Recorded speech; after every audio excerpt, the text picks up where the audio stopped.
고린도서 13장 1절부터 13절까지 제가 쭉 읽겠습니다. 내가 사람의 방언과 천사의 말을 할지라도 사랑이 없으면 소리나는 구리와 울리는 꽹과리가 되고, 내가 예언하는 능이 있어 모든 비밀과 모든 지식을 알고 또 산을 옮길 만한 모든 믿음이 있을지라도 사랑이 없으면 내가 아무것도 아니요, 내가 내게 있는 모든 것으로 구제하고 또 내 몸을 불사르게 내어줄지라도 사랑이 없으면 내게 아무 유익이 없느니라. 사랑은 오래 참고 사랑은 온유하며 투기하는 자가 되지 아니하며, 사랑은 자랑하지 아니하며 교만하지 아니하며 무례히 행치 아니하며 자기의 유익을 구치 아니하며 성내지 아니하며 악한 것을 생각지 아니하며 불의를 기뻐하지 아니하며 진리와 함께 기뻐하고 모든 것을 참으며 모든 것을 믿으며 모든 것을 바라며 모든 것을 견디느니라. 사랑은 언제까지든지 떨어지지 아니하나 예언도 패하고 방언도 그치고 지식도 패하리라. 우리가 부분적으로 알고 부분적으로 예언하니 온전한 것이 올 때에는 부분적으로 하던 것이 패하리라. 내가 어렸을 때에는 말하는 것이 어린아이와 같고 깨닫는 것이 어린아이와 같고 생각하는 것이 어린아이와 같다가 장상은 사람이 되어서는 어린아이의 일을 버렸노라. 우리가 이제는 거울로 보는 것 같이 희미하나 그때는 얼굴과 얼굴을 대하여 볼 것이요, 이제는 내가 부분적으로 아나 그때에는 주께서 나를 아신 것 같이 내가 온전히 알리라. 그런즉 믿음, 소망, 사랑 이 세 가지는 항상 있을 것인데 그 중에 제일은 사랑이라. 고린도전서 13장은 사랑장이라고 불리죠. 사도 바울이 사랑에 대해서 아주 깊이 있게 말해주고 있는데, 13장 1절부터 3절까지 보면은 사랑이 중요하다는 것, 어, 그것을 강조해주고 있어요. 그 어, 사람의 방언과 천사의 말을 해도 사랑이 없으면은 그것은 아무 의미가 없다는 것. 소리나는 구리와 울리는 꽹과리처럼 그렇게 우리 구리가 이렇게 울리면은 뭐 이렇게 한번 치면은 꽹과리도 그렇고요. 이렇게 치면은 소리만 시끄럽잖아요. 소리만 시끄럽고 그런 것 같이 이렇게 우리가 아무리 말을 잘하고 아무리 어, 겉으로 봤을 때 근사한 말을 하는 것 같다 하더라도 그 안에 사랑이 없으면은 어, 그것은 아무 의미가 없다는 것을 말하죠. 그리고 2절 보면은 예언하는 능이 있고 모든 비밀과 모든 지식을 알고, 여기에 보면은 이제 예언한다는 것, 이거는 미래를 말하는 거죠.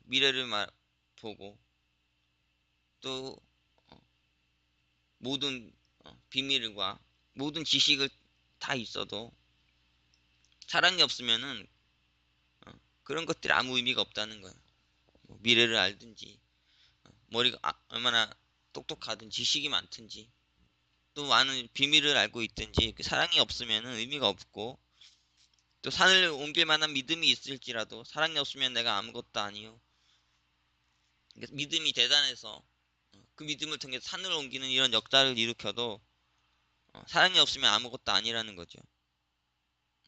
그 믿음도 중요하지만 사랑을 사랑을 동기로 한 믿음이 아니라면은 그것은 아무 의미가 없다는 거예요. 그 아무리 대단한 역사를 일으켜도 큰 일을 해도 더 중요한 건 그것이 사랑의 동기로 하냐, 이것이 더 중요하다는 거죠. 그리고 내게 있는 모든 것을 다 내서 그걸로 사람들을 구제하고 또 내 몸을 불사르게 되어줘도 사랑이 없으면 내게 아무 유익이 없다고 합니다. 그 사랑을 동기로 한 구제, 사랑을 동기로 한 헌신, 희생, 이게 정말 중요하다는 거죠. 그렇지 않으면은 사랑이 없으면은 그 모든 것이 아무 유익이 없다는 거예요.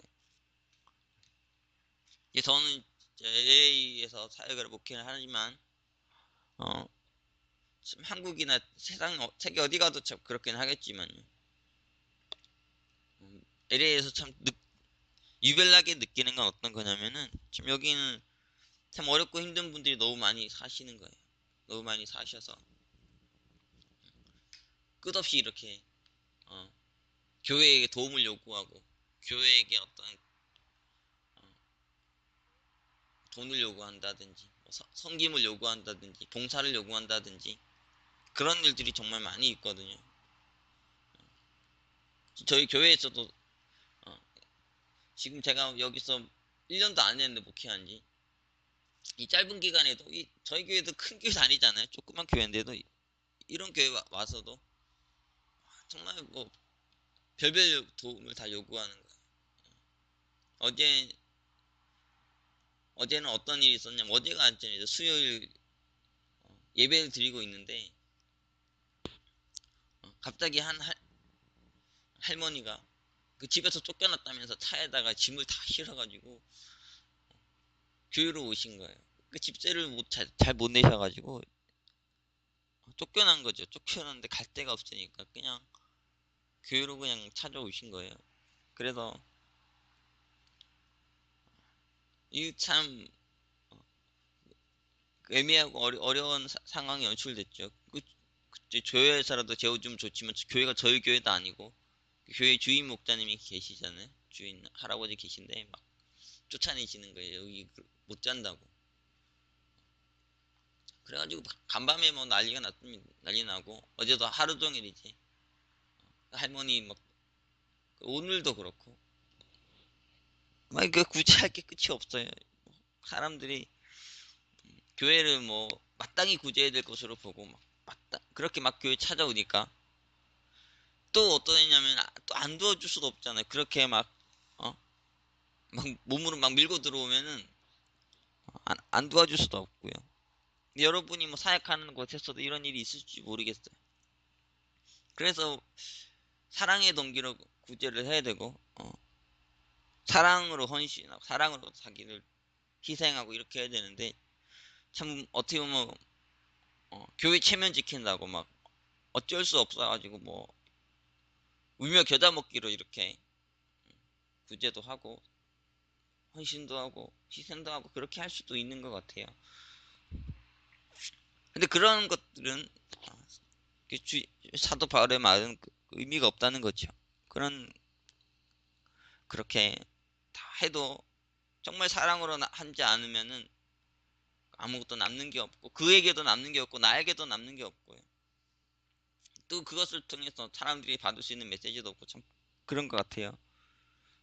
어쨌든 사도 바울이 말하는 건 사랑이 참 중요하다는 거죠. 모든 것의 본질, 모든 것의 중심, 모든 것의 핵심 본질, 중심이 뭐가 되어야 되냐면 사랑이 되어야 된다는 거예요. 그렇지 않으면은 아무 유익이 없고 그렇죠. 아무 도움도 되지 않고 다 헛게 되고요. 나에게도 그렇고 남에게도 그렇고 모두에게 이렇게 아무 의미가 되지 못하는 것 같아요. 그 사랑의 중요성을 어, 1장 1절부터 3절까지 강조하죠. 그리고 4절부터 보면은 사랑이 그럼 도대체 어떤 것이냐 이런 걸 설명합니다. 사랑이란 도대체 뭐냐? 도대체 어떤 게 사랑이냐? 그 사랑의 성격은 어, 그런 것들을 쭉 설명하죠.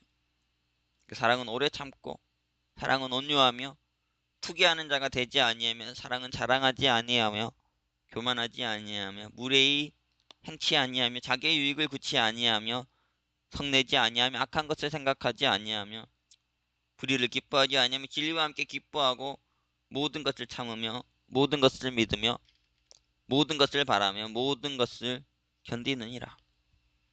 사도가 말하는 사랑 우리가 한번 읽어볼 필요가 있는 것 같아요. 사랑이란 도대체 뭐냐?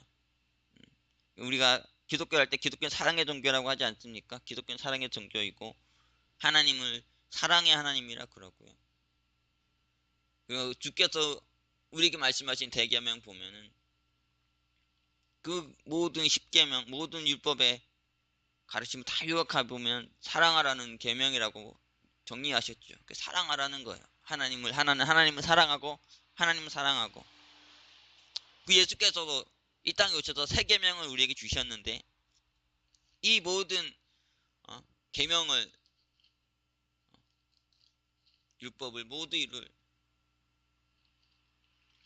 그것의 완성본이 될 그 모든 것 그 세 계명으로 주셨죠. 그 뭐라고 하시냐면은 14장 13장 34절 35절 보면 이렇게 돼 있죠. 14장 34절 35절 세 계명을 너희에게 주노니 서로 사랑하라. 내가 너희를 사랑한 것 같이 너희도 서로 사랑하라. 너희가 서로 사랑하면 이로써 모든 사람이 너희가 내 제자인 줄 알리라. 이 세 계명을 주시는데 뭐라 하시냐면은 서로 사랑하라는 거예요. 근데 어떻게 서로 사랑하냐면 내가 너희를 사랑한 것 같이 주께서 나를 사랑하신 것 같이 그렇게 해서 너희도 서로 사랑하라는 거죠. 주께로부터 받은 사랑이 없으면 사랑할 수 없는 거고, 그쵸? 이 계명을 이룰 수 없는 거예요. 그런 면에서 오직 이 계명은 그리스도인만이 그것도 거짓된 그리스도인이 아니 진정한 그리스도인, 진정한 그리스도의 제자만이 이룰 수 있는 계명이죠. 너희가 나에게 받은 사랑은 그 사랑을 가지고 너희가 서로 사랑해라. 그것이 내가 너에게 주는 새 계명이다. 그러니까 기독교는 사랑의 종교고 하나님도 사랑의 하나님이시고 하나님 우리에게 명하시는 것도 사랑하라는 거죠. 그것도 어떤 사랑이냐면 주께서 나를 사랑하시는 것 같이 그렇게 사랑하라는 거예요. 그런데 그 사랑이 도대체 뭐냐는 것이 참 어렵지 않습니까? 사랑이라는 게 사랑해야 되는데 주께서 나를 사랑하셨다 하는데 도대체 그 사랑이라는 게 어떤 건가? 이거를 우리가 잘 알아야 되는데 사도 바울이 그걸 참 잘 설명하고 있어요. 사랑은 이런 것이야. 오래 참고 온유하고 투기하지 않고 자랑하지 않고 교만하지 않고 무례히 행치 않고 자기 유익을 구치 않고 성내지 않고 악한 것을 생각하지 않고 불의를 기뻐하지 않고 진리와 함께 기뻐하고 모든 것을 참고 모든 것을 믿어주고 모든 것을 소망해주고 모든 것을 견뎌주고 이게 사랑이야. 이렇게 말하고 있죠. 사랑의 여러 가지 참 우리가 알지 못하는 세상이 알지 못하는 그 깊은 세계를 우리에게 알려주는데 단연 여기서 가장 눈에 띄는 것은 오래 참는 사랑이죠. 사절부터 시작 보면 사랑은 오래 참고라고 돼 있고요. 7절 봐도 그렇죠. 모든 것을 참으며 모든 것을 믿으며 모든 것을 바라며 모든 것을 견디느니라. 이게 참 사랑의 좀 중요한 모습 중에 한 개는 어떤 거냐면 잘 참아줘야 된다는 거예요. 잘 참아주고 잘 견뎌주고 어, 잘 기다려주고 이것이 진정한 사랑이다. 우리가 이 사랑을 받고 있다. 바울은 그것을 말합니다. 그래서 8절 9절 보면은 8절 보면 이렇게 돼 있죠. 사랑은 언제든지 떨어지지 아니한 예언도 패하고 방언도 그치고 지식도 패하리라. 예언도 때문에 예언도 다 이루어지면은 더 이상 그 예언은 우리에게 필요가 없죠. 그렇죠? 내게 어떤 주어진 예언이 있는데 그 예언이 성취가 돼 못해요. 그러면은 이제 그 예언도 그냥 이제는 나에게 더 이상 의미가 없는 게 됐죠. 방언도 그치고 지금 우리가 뭐 방언을 열심히 말하고 있는데 나중에 가면 이 방언도 의미 없어지는 방언도 그치는 그런 때가 온다는 거예요. 그리고 우리가 많은 지금 머릿속에 가지고 있는 지식도 다 사라지고 없어질 그럴 때가 온다는 거죠. 왜냐하면 이제 다른 세계로 가니까 천국에 들어가면 세상의 지식과는 다른 거잖아요. 여기서 통용되는 지식, 한국의 지식과 미국의 지식 상통하는 부분이 있지만은 전혀 다른 것도 있고 그렇죠. 세상과 천국은 좀 다른 것이니까 거기 들어가면은 다 패해지고 그치고 다 사라지는 그런 상황이 온다는 거죠. 그렇지만은 사랑은 영원하다. 사랑은 언제든 떨어지지 아니고 사랑은 영원하고 사랑이 참 중요하다. 다시 한번 강조합니다. 그리고 9절부터 12절까지 쭉 읽어보면은 그러나 우리가 여전히 아직 사랑을 모르고 사랑에 있어서 불완전하지만 때가 되면 나중에 되면 이 사랑이 우리 안에 온전히 이루어지고 사랑의 사람이 되고 사랑하며 살 수 있는 그런 때가 올 것이다. 바울 안에 그런 믿음이 있죠. 우리가 오늘 본문을 읽어보면서 사랑에 대해서 지금 뭐 제가 아주 짧게 설명을 했는데요. 더 살을 붙이자면 한없이 살을 붙일 수 있죠. 이거 하나씩 붙들고 깊이 파고들면은 설교할 것들이 아주 많은 것 같아요. 네, 그래서 그것을 통해서 참 사랑의 깊은 세계를 볼 수 있고 깨달을 수 있는데 오늘 우리가 마지막으로 한번 볼 것은 이 사랑의 성질에 대해서 좀 더 보면서 오늘 말씀을 정리하겠습니다. 사도 바울은 사랑이라는 거는 어떤 거냐, 그것이 뭐 불처럼 뜨겁고 막 강렬하고 그런 것만이 아니고 정말 참 사랑은 어떤 거냐면 오래 참는 사랑이라는 거죠. 사람이라는 게 완벽하면 말이에요. 완벽해도 사랑이 필요하긴 하겠죠. 하지만 사람이 완벽하면 자기가 스스로 모든 것을 다 할 수 있고 그렇다면은 홀로 설 수 있죠. 그렇죠. 홀로 살아갈 수 있을 거예요. 그렇지만은 사람이 완전하지 않기 때문에 하나님께서는 물론 그렇죠. 그분은 온전하시지만 그래도 사랑을 원하시고 그 사랑 때문에 사람을 만드시고 창조하셨잖아요. 완전해도 필요한 게 사랑이지만 더 불완전하기 때문에 사람들은 더 큰 사랑이 필요한 거예요. 그러니까 인간도 보면은 다른 동물들은 뭐 정말 태어나자부터 바로 막 일어서서 걷고 뛰고 뭐 이런 동물들 진짜 많은데 사람은 태어나서 이 성인이 되기까지 정말 오랜 시간이 걸리고 성인이 돼가지고도 사람 노릇 못하는 사람도 많고 저도 그렇고 그렇죠. 우리 안에 그 빈자리를 채울 수 있는 인간을 인간되게 하는 인간을 성숙하게 하는 성장하게 하는 모든 동력은 무엇이냐면 사랑이잖아요. 그렇죠? 사랑을 주고받으면서 살아갈 수밖에 없는 온전하지 함에도 불구하고 사랑이 필요하지만 우리가 온전하지 않으니까 불완전하니까요. 결함이 많고 부족함이 많고 하기 때문에 사랑이 더 많고요. 특히 오래 참는 사랑이 필요한 거예요. 완벽하지 않으니까. 그런데 많은 사람들이 어떠냐면은 교회를 보면서 목회자를 보면서 그리스도인들을 서로를 향해서 뭐냐면 성도 서로를 보면서 완벽함을 기대해요. 완벽하게 그가 나에게 잘해주길 바라고 조금도 문제가 없고 조금도 흠이 없기를 바라죠. 그러다가 어떻습니까? 그렇지 완벽하게 오지 않으니까요. 상처를 받아요. 그가 행한 서툰 행위, 그가 행한 부족한 행위 때문에 상처를 받죠. 그리고도 막 서로 비난하고 서로 공격하고 욕하고. 우리가 온전함이라는 걸 요구하는 건 참 필요하죠. 그래서 사도 바울도 온전함에 대해 말합니다. 너희가 온전해질 거야. 사랑에 있어서 온전해질 거야. 지금은 부분적으로 알지만 온전하게 아는 때가 올 거야. 너희가 지금 어린아이 같지만 장성해진 날이 올 거야.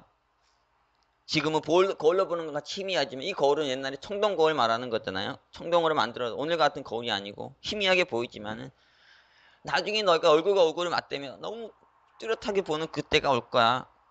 주께서 나를 아시는 것 같이 주께서 나를 사랑하시는 것 같이 너희도 주를 알고 주를 사랑하는 그때가 올 거야. 그 온전함에 대한 기대가 있잖아요. 믿음과 소망이 있잖아요. 너가 온전해질 거라. 반드시 장차 그렇게 될 거라는 이것은 필요하죠. 하지만 동시에 뭐냐면 그러나 그렇지 못하기 때문에 인간 안에 연약성과 부족함이 있기 때문에 그것을 이해하고 그것을 알아야 된다고요. 그래서 사랑이 필요한 거죠. 사랑이란 게 오래 참는 사랑이라고 사도 바울은 전반부에도 말하고요.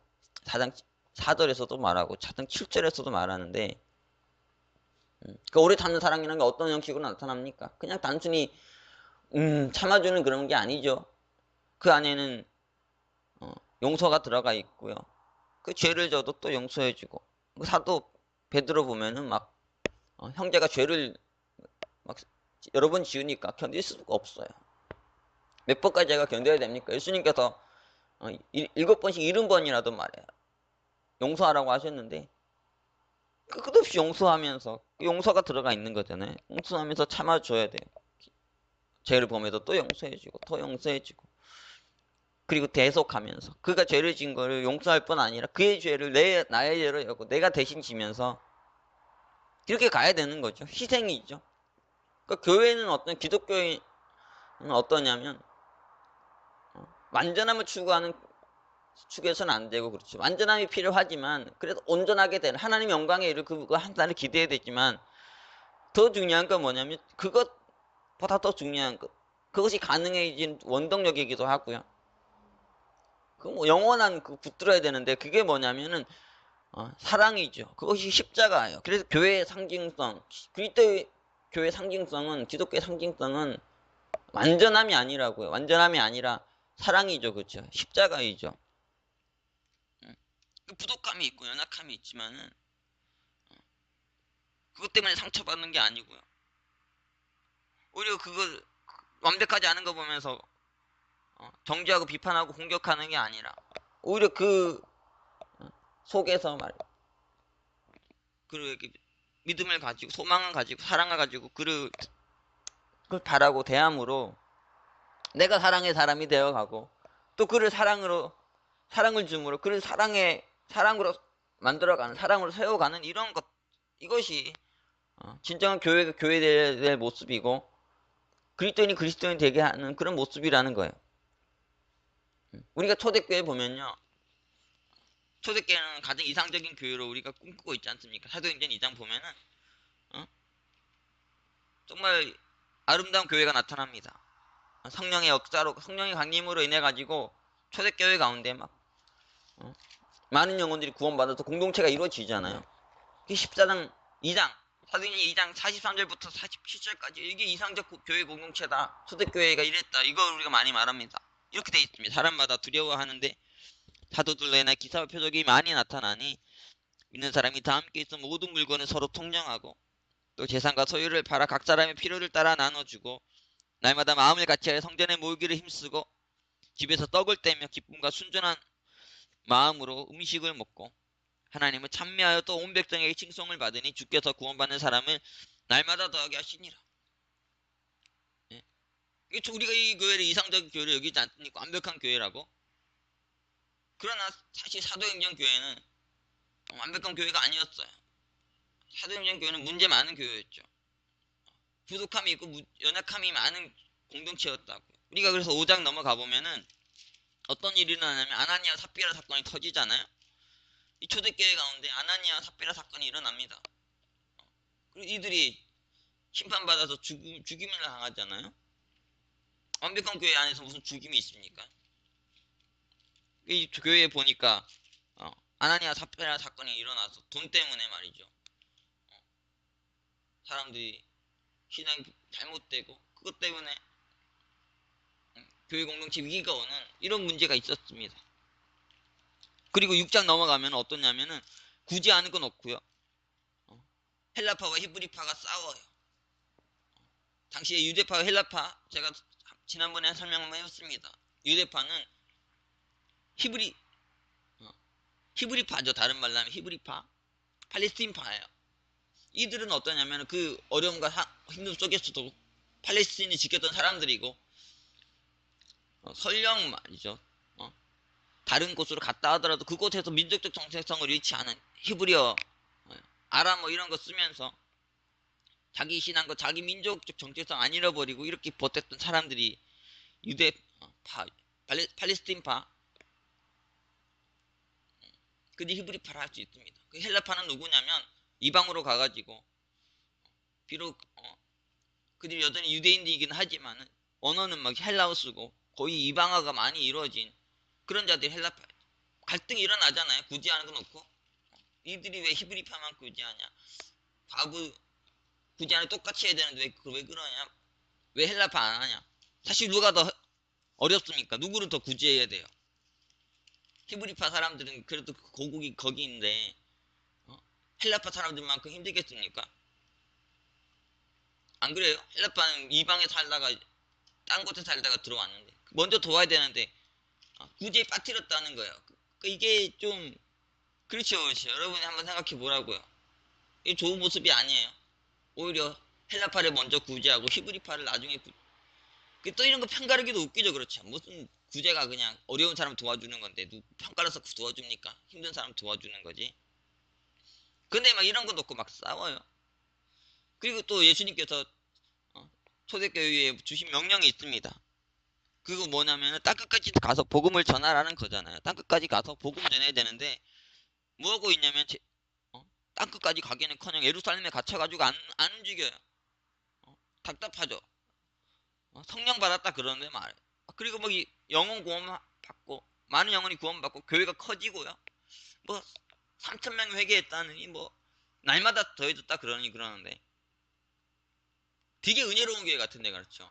되게 영적으로 아주 강력하고 힘이 있고 은혜가 넘치고 성령의 역사가 늘어나고 대단한 교회 같은데 보니까 한심하다는 거 하나님께서 핍박해가지고 스데반의 순교와 그로 인해서 일어난 핍박으로 해서 흩으셔야지 움직이실 만큼 이 깝깝한 사람들이 초대교회 사람들이었어요.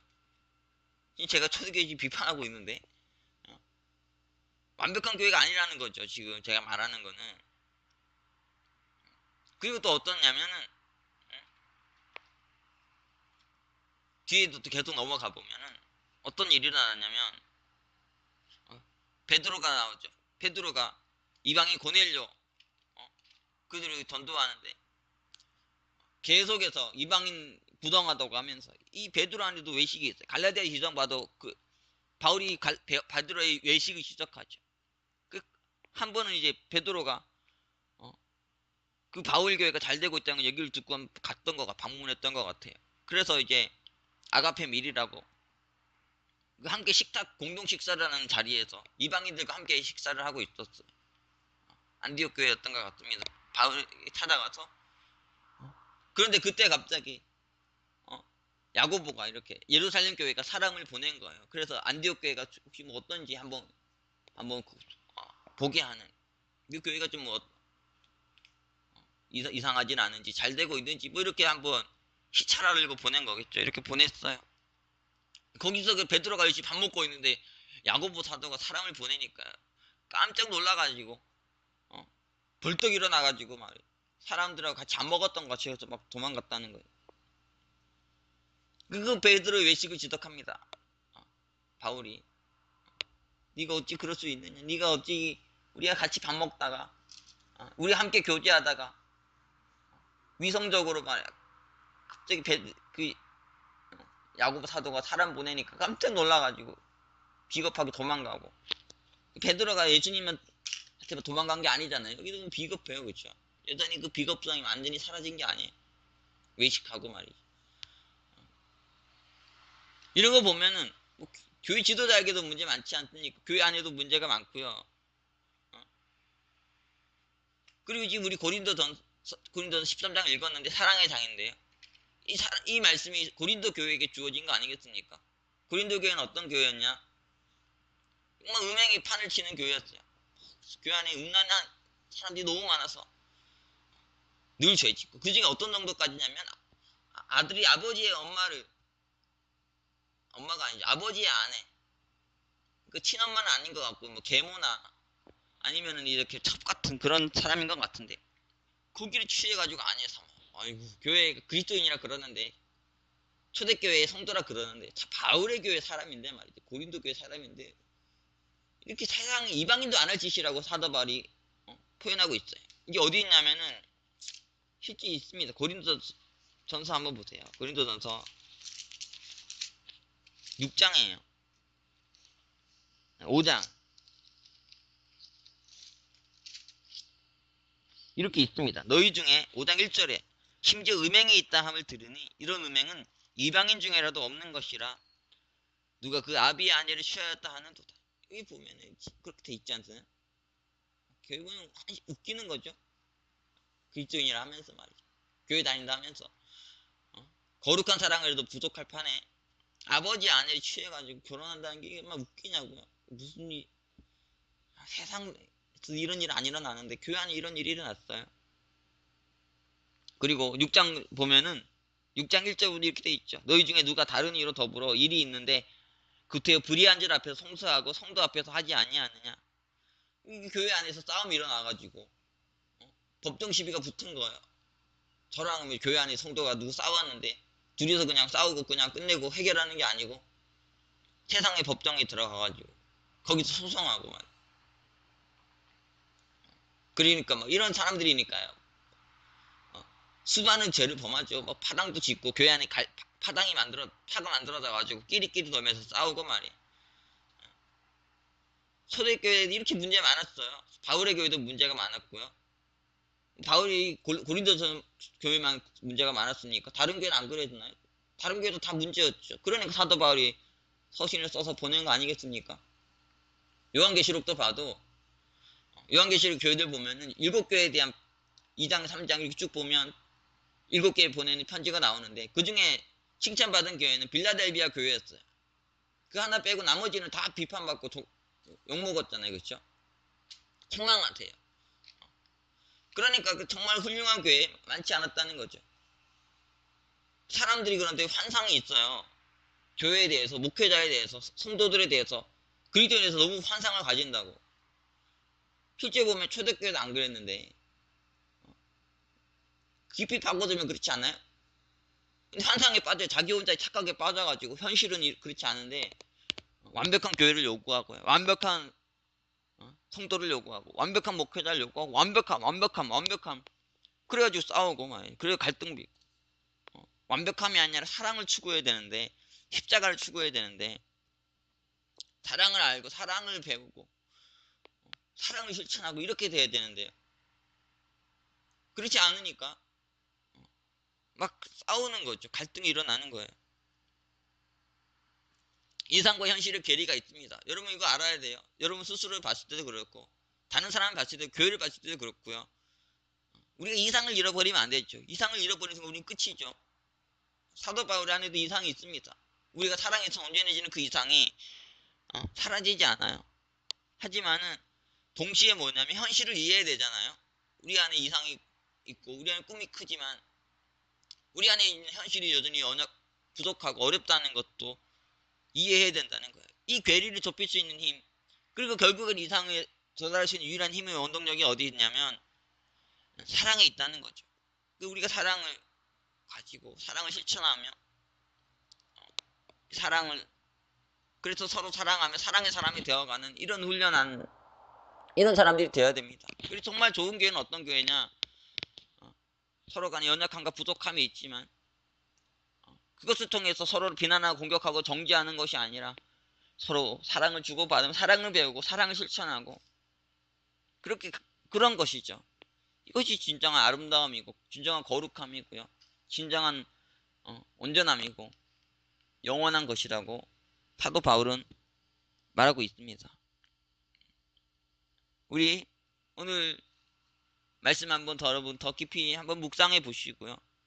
나는 무엇을 쫓아 탈 것인가, 무엇을 추구할 것인가 다시 한번 깊이 생각해 볼 수 있는 시간이 되면 좋겠어요. 교회가요. 우리의 신앙이 참 성서의 가르침을 따라가야 되는데 하나님 말씀대로 가야 되는데요. 늘 자기 생각이 많아요. 자기가 생각하는 이상, 환상에 사로잡혀가지고 그거 가지고 나를 보고 사람들 보고 교회 보고 그러면은요 욕하고 정죄할 것밖에 없어요. 비판할 것밖에 없다고. 하지만 정말 우리가 새롭게 눈을 뜨고 보면은 하나님은 우리를 완전해지도록 부르셨지만요. 하나님은 우리를 사랑하도록 부르셨습니다. 사랑을 알고 사랑 실천하도록 부르셨어요. 그러니까 여러분의 어떤 상황 속에서도 어떤 것을 보더라도 그것을 통해 사랑을 알아가고 사랑을 배워가고 사랑을 실천해가는 그런 도로 삼으시면 좋겠어요.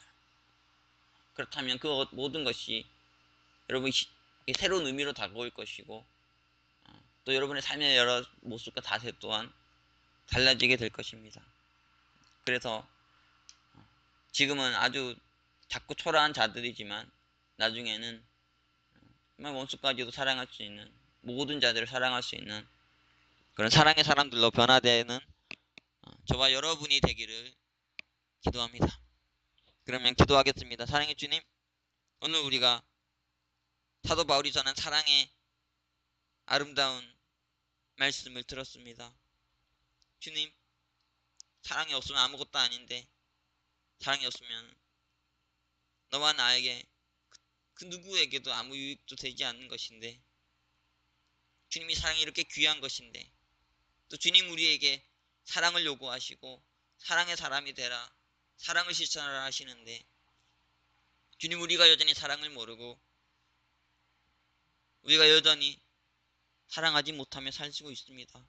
주님 오늘 말씀이 우리에게 깨우침이 되게 하시고 이 말씀을 통해 사랑의 사람으로 변화되어 가는 저희가 되게 하여 주시옵소서.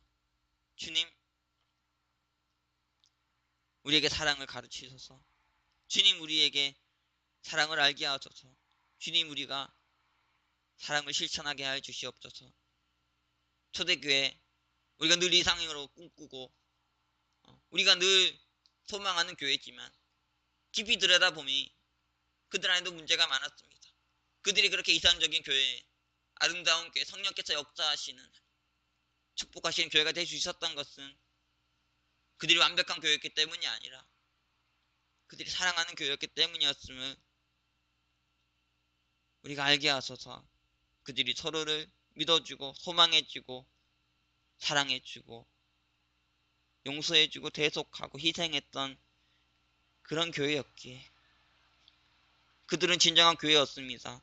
그리스도인들 또한 너무나 작고 초라한 자들이었지만 사랑하며 살았기에 진정한 그리스도인이었습니다. 주님 우리가 이것을 깨닫게 하시고 오늘의 교회를 보며 성도들을 보며 그리스도인 보며 목회자를 보며 실망하고 상처받지 않게 하시고 더 사랑하게 하시고 더 사랑을 배워가게 하여 주시옵소서.